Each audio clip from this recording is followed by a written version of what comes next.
Gary, it may be one of those mornings, I'm just saying. We can blame the weather. Yes. Good morning and welcome to Nature Watch. Nature Watch is sponsored by Waddell's Nursery, Floral, Garden, and Bird Center at the corner of 12th Street and Millam Road. And now your host of Nature Watch, the one, the only, the man, Gary Miller. Hello. Good morning. How are you? Good. So I wasn't going to say anything about the Cubs, and you took care of that. So. I didn't want to say too much because the Tigers have just been up and down. So yeah. Trust me, I'm very good at digging my own ditches. Trust me. So I noticed for at least the second week in a row, when I pulled in here by the station, that across the street in that lush green lawn that's over there, there's quite a large gaggle of geese over there. Yeah, they hang out at the church. Yeah. They must be feeding and fertilizing at the same time. Good for them. There's quite a few over there, too. There you go. Lots to do this morning, 269-382-4280 if you want to join us, or you can text in any questions or comments to 80373. That brings a little new meaning to the term church flock, doesn't it? Yeah. Ba-dum-bum. He'll be here. I got his eyes to roll already. He'll be here till 9. Yeah. So, guys, this weather, we're still at the same tornado count, though they're still trying to confirm whether there was another one this last week or so. But we're still at the same count. And I actually got some rain last Tuesday. I got 9/10 of an inch of rain. So remember me saying, sort of joking about that the rain, I'll believe it when I see it. Mm-hmm. So I'm going to do that again because there's a chance of rain again and we need more rain. We do. Oh, we do. So, okay, I do have some news for you that I saw. I don't know if you saw it online, but Michigan storm chasers, yes, they're in town. Oh, yes. Yeah. They're at both locations. Latitude 42, they've spread it out. They were there yesterday 2 to 5. They'll be there today 2 to 5, and I think tomorrow as well. Maybe that's a good sign. Maybe we'll get some rain then. We're supposed to get some rain. I'm going to visit the Lat 42 right down the street later on today and say hi to them and thank them for what they do. Well, we need some rain because the drought monitor, even though here in Kalamazoo County, the abnormally dry condition area decreased a little bit, overall statewide it increased, as did the moderate drought condition. The next category, the extreme drought, did not change. So we're at least sort of holding a little bit. So a little bit of change. Boy, we need some moisture, though. Okay. At the surface, we've got moisture. Down below, it's dry yet. Well, apparently we will get into another minor La Nina this winter, which should hopefully bring us some moisture. Maybe. Get out your snowblower and a snow shovel. Yeah.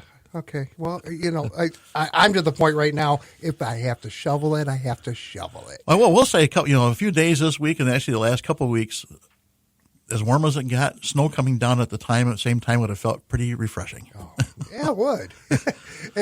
and we'd have a history-making moment. Yes, we would.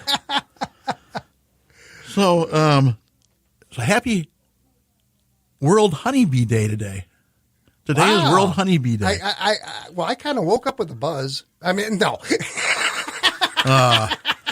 Hey, if you're going to crack some jokes, I'm going to fire back. Well, okay? That's true. Fair's fair.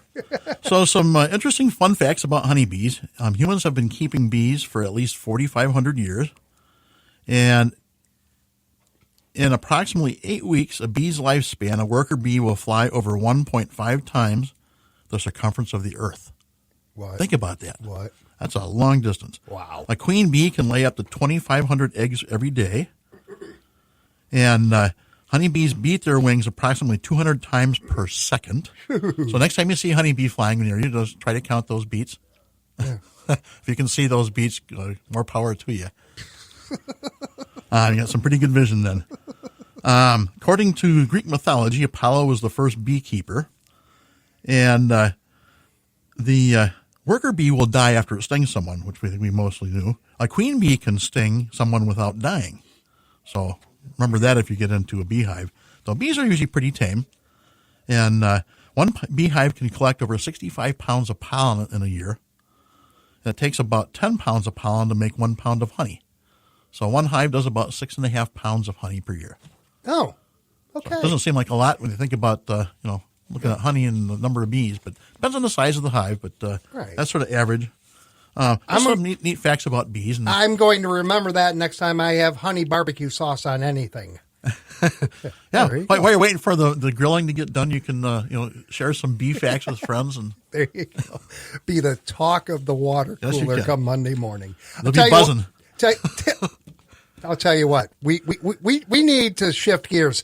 Let's give away a gift card to Waddell's. Okay. So, $20 gift card to the first correct caller, 269-382-4280. Again, I am going to present this as, is he going to give us a softball, a baseball, or a bowling ball? Well, if you know, and I think a lot of people do, this is a softball. But if you don't, I mean, I guess you can probably find it pretty fast anyway. Okay.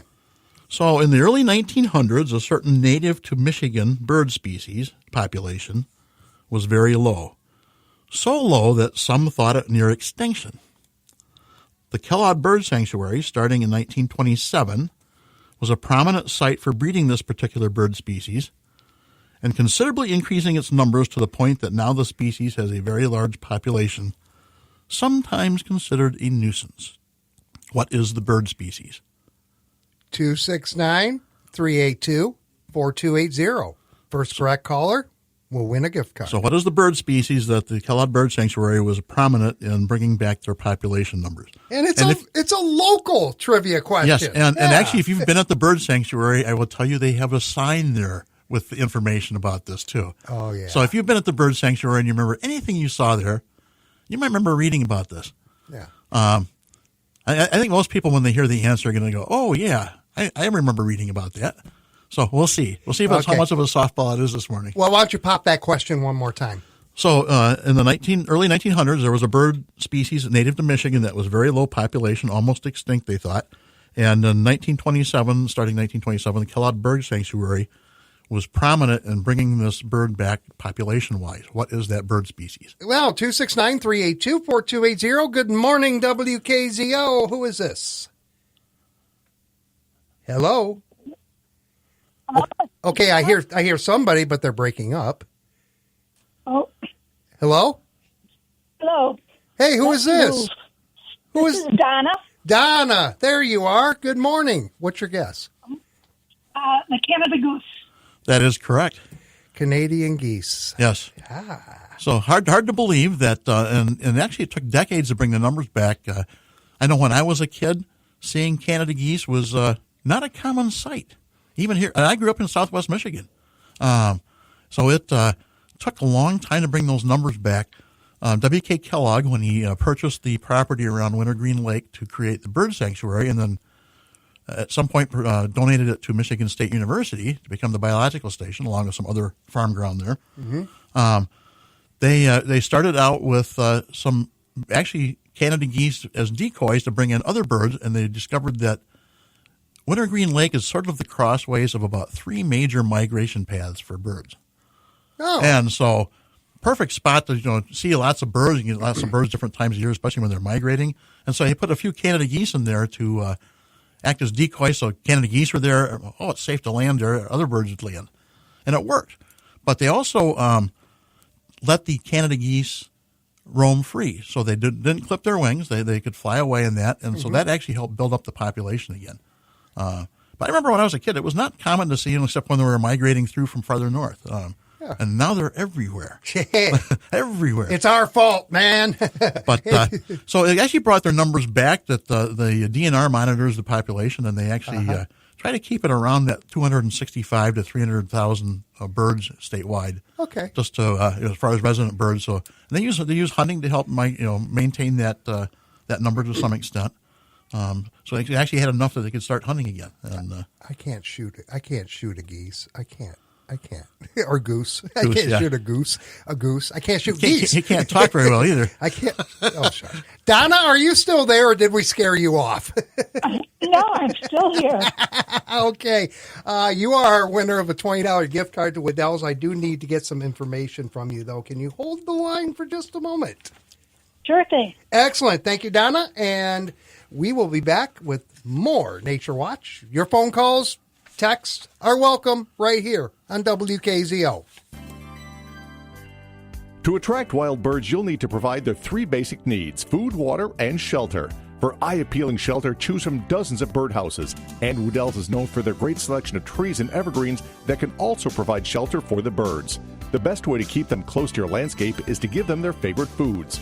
A favorite of a large variety of birds because it's rich in hulled sunflower seed is George's No Waste Blend. The best part about Woodell's exclusive No Waste Blend is that there are no hulls to clean up under the feeder. This week, both sizes of George's No Waste Blend are on sale. The 20-pound bag is now only $25.98, meaning you save $5 or save even more by taking $7 off on the 40-pound bag. You'll also find other savings on Finch's Feast birdseed, bird baths, and a huge selection of feeders, which are all 20% off. See all the great deals at Woodell's Nursery, Florist, and Garden Center, the Kalamazoo area's bird feeding headquarters.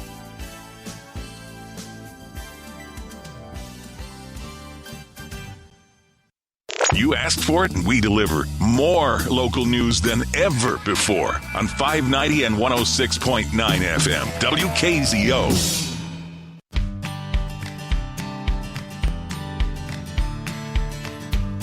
Donna, our big winner of a $20 gift card to Waddell's as Nature Watch continues. I'm Jim.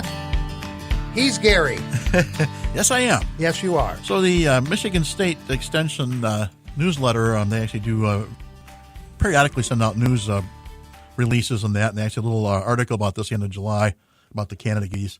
And they actually have some suggestions on there. So if you have a lakefront property or waterfront property and you have a problem with geese coming on your lawn frequently, you can try to deter them to some extent by planting a natural shoreline buffer. And that buffer, just native plants, helps hold the bank and keeps it from eroding. And those taller plants, some small shrubs, grasses, they deter the geese from coming up on that mown lawn that would typically go down the waterfront. So if you don't mow all the way down, and they suggest if you can to make that strip about 35 feet wide if you have room, or as wide as you can. And that actually typically they don't like to crawl through all that vegetation to get to some mown grass. And so might be able to do some natural plantings and maybe to keep the geese off your lawn that way. Probably going to have to coordinate with your neighbors, otherwise they'll just come around from your neighbor's lawn and cut through your yard. So something to plan. And talking about the DNR, they've been busy this year. So they had a little press release this last week. The DNR, Michigan DNR, so far in 2025 has stocked 18.9 million fish, almost 19 million fish. And so there are 6 state hatcheries and 2 cooperative hatcheries that work together to produce all the different species. Interestingly enough, the hatchery that has produced the most fish is our own Wolf Lake State Fish Hatchery here just west of Kalamazoo. And they've had stocked just over 7 million, almost 7.2 million fish so far. Wow. So they've been stocking walleye, steelhead, Chinook salmon. They do brown trout, rainbow trout from some of the other hatcheries, Atlantic salmon, coho, and they do some muskellunge, and occasionally they will do a few of those unusual species that you don't see very often.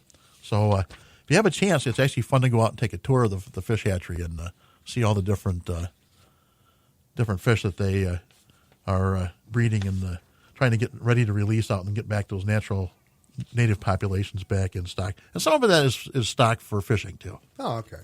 But I thought it was a pretty big number of fish, considering we're just into August here so far. Yeah.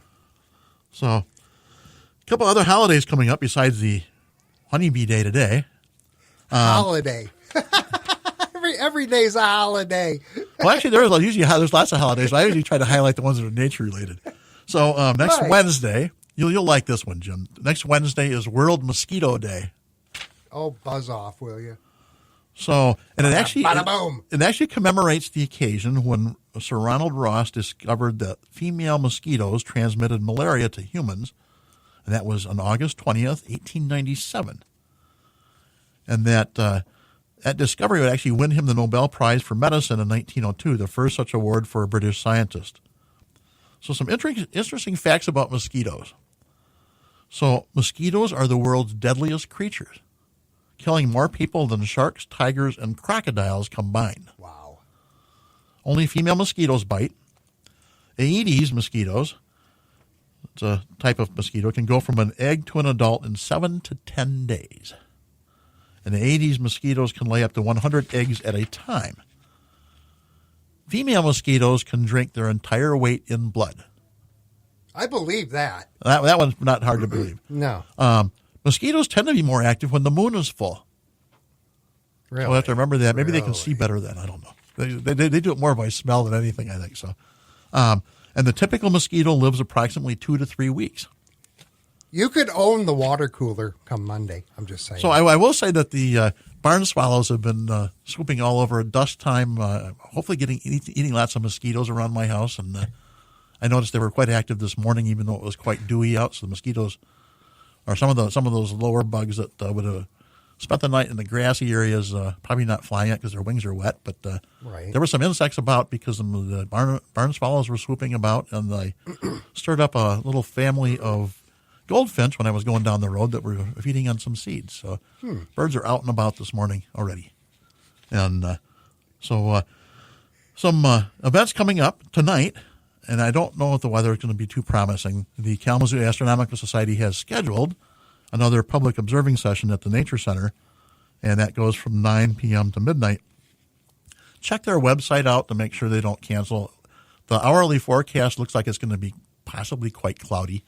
Maybe even some rain off and on, at least when I looked about an hour and a half ago. And so it looks like it might not be a good conducive night to looking at stars. We'll see. Oh, okay. The highlights are, if they do, is super summer star clusters. Tomorrow's at free admission day at the Bird Sanctuary and actually Kellogg Manor. So from 9 to 5 at the Bird Sanctuary is free. Noon to 3 at the Kellogg Manor House. And then from 3 to 5, the Kellogg Conference Center and Manor House is hosting a free community lakeside concert featuring the Serial City Concert Band of Battle Creek. So all those three events are free. Donations to the Bird Sanctuary and Manor House are appreciated. This next Thursday, the 21st, Kalamazoo Area Wild Ones has another of their Pints and Native Plants at Brewery Outre, which is in the Harrison Circle building on Ransom Street in Kalamazoo. So go to their website and Kalamazoo Wild Ones, and you can see all the info on that. Next Sunday, just a reminder, is Bee Palooza up at Michigan State University, hosted by the Entomology Department. And some neat things, activities to do. But one thing, if you have somebody in your family, or you, don't feel comfortable around bees, they are going to have a bee petting zoo so people can get over some of their fears of bees. Oh. So, which I thought was a pretty neat idea to have. I am deathly allergic. Bees, wasps, hornets, all of them. And so I have to be careful. Mm-hmm. But Have to be careful. Yeah, I have to be careful. But Jim got me to roll my eyes now. The honeybees and bumblebees, I don't mind them. You don't bother them, they don't bother you. Yeah. And they, I don't mind being all around all sorts of them. Wasps and hornets and yellow jackets, on the other hand, they're just nasty. Yeah. So I take very cautious about that. There are words to describe wasps and hornets that cannot be uttered on this particular show or any show on this. Well, it could be, but we'd probably station. get in trouble if we did it. Oh yeah, exactly. Yeah, I don't wanna. Talking about bugs and that, the extension, Michigan State University Extension put out a new extension bulletin. What you need to know about Michigan's ticks. And things we're still out and about and it's warm out and there's still lots of ticks out there. So if you have a chance, go to the College of Ag and Natural Resources, CANR, MSU.edu, and go to MSUE for MSU Extension. And there on that page, you will be able to get some of their press releases and their extension bulletins. And it's worthwhile getting this because they have all sorts of pictures and information as far as how to identify ticks, which ticks to be very cautious about as far as disease carrying, and what to do if you get bit by a tick. And being that we have Lyme disease here in the state of Michigan in quite a few counties, and we've had I've known some individuals that have actually contracted Lyme disease from most likely tick bites. So okay. not a fun process to go through. Okay. Can we put this topic on hold for a second? Sure. Some guy on the phone wants to talk about Canadian geese. Oh, is he honking very loudly? I told him no. Hi, Andy. Hey, Gary. Good morning. Good morning.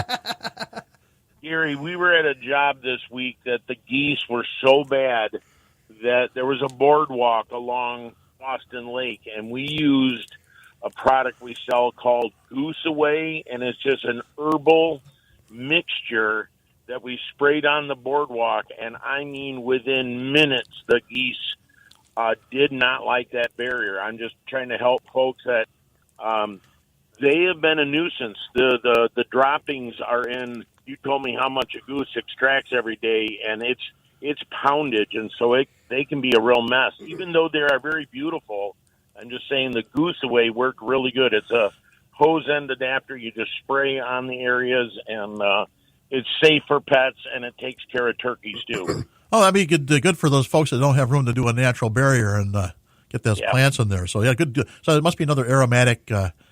It is. We have so many products at the store. I don't even know we had that in stock. So I wonder I wonder if it'll help when the geese tie up traffic. Well, if you spray it on the road, it might. We had seen up in Wisconsin where the geese had hit their heads so hard against a sliding door day after day after day, knocking on the door early in the morning, watching themselves, Gary, in the window, being competitor. Yeah.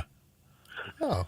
So it's just another thing for that barrier, maybe to spray on patios and stuff where those geese can be a nuisance. Yeah, so they actually, interesting fact, the engineer background that I have, many years ago, as part of the Clean Water Act, the U.S. EPA had done studies, and another engineer had shared this with me quite a few years ago. But realizing how big Canada geese are, they're pretty good-sized birds, but they're still not that overly large. But they excrete 2.2 pounds per day. Yeah. Most of that is water, but still, they eat a lot. They eat a lot, and then they get rid of a lot, too. Yeah. So you can imagine that on a golf green. It can be quite a nuisance. So, yeah. Hey, thank you, guys. Thanks, Andy. Hey, well, I'll see you in a couple minutes. There you go. New hazards on the golf course, that's for sure, and your yard. So they can become quite a nuisance, and I know some places that they have had a big problem. Some of the industrial sites and commercial sites, they've used dogs that chase them away. Uh-huh. I know when I worked in the Chicago area, the Amoco headquarters, they had some large ponds on their campus, and they had alligators they put out there. And alligators in northern Illinois, I think the geese were smarter than that. Didn't really work too well. Oh my goodness. Fake alligators floating out in the pond. So they actually have trained dogs now that keep them away. Okay, can we get back to ticks? We have a couple minutes left. Yes. So we have a couple ticks left on the clock. Bump. I got him again. So these ticks you need to watch out for. Deer ticks are the ones that primarily worry about with the Lyme disease. Our most common tick that we see is that American dog tick, or sometimes called the wood tick. It's very large when it is engorged. Mm-hmm. And they're called that because most times we see them on our pets. And so that's something to look at every time you go outside or your pet is outside. Okay. To make sure you check yourself and check your pet. Yeah. There's nothing more crawly feeling than sitting inside, at 10, 11 o'clock at night, and all of a sudden you have a tick crawling on your arm or leg. And then it feels like they're all over you. So normally that's reserved for spiders, stuff like that, Oh, yeah. Ticks are the same thing, though, because then you think, oh, gosh, is there more than one on me? Do I need to bust out Jim Stafford's Spiders and Snakes? Yeah, there you go. Yeah. So there's this extension bulletin actually has a neat diagram to where to check your pet for ticks and where to check for yourself for ticks. And then it has some good photos of the different tick species and what potential diseases they can carry. Mm-hmm. So be careful because there's still lots of ticks out there. That's actually another reason why we should have a really good cold winter again. That tends to decrease some of that tick population, some of the mosquito population, But just warm enough so we get lots of snow, so we need that moisture too. I am okay. I'm going off board. I hope we get buried this winter. I'm sorry, I'm putting it out there, but we need the moisture. We have not had a true Michigan winter in a long time. It'd be nice to have a true Michigan winter again. Yeah, I don't like shoveling the stuff, but I don't like driving in it. But it's fun to experience that once in a while. It's been a while since we've had one. I'll get through it. But of course, if we get a big snowstorm, like in '78, you will not see me jumping off the garage into snowbanks. No, it's just not going to happen. So Jim and I are going to be doing our snow dance every week now for the next several months, just to see if we can get some snow coming down. Don't tell You can anybody. join us if you'd like. We do. Hate me. That's fine. We need it. We do. We need a real live Michigan winter. Well, and it actually helps the nature all over. So the plants can go very totally dormant instead of being this warmth most of the winter, and it really helps everything. Yeah. Gives us a nice break from the heat. We always forget how cold it gets in the winter, and in the wintertime we forget how hot it gets. But yeah, by gosh, some of that cool weather right now sounds good.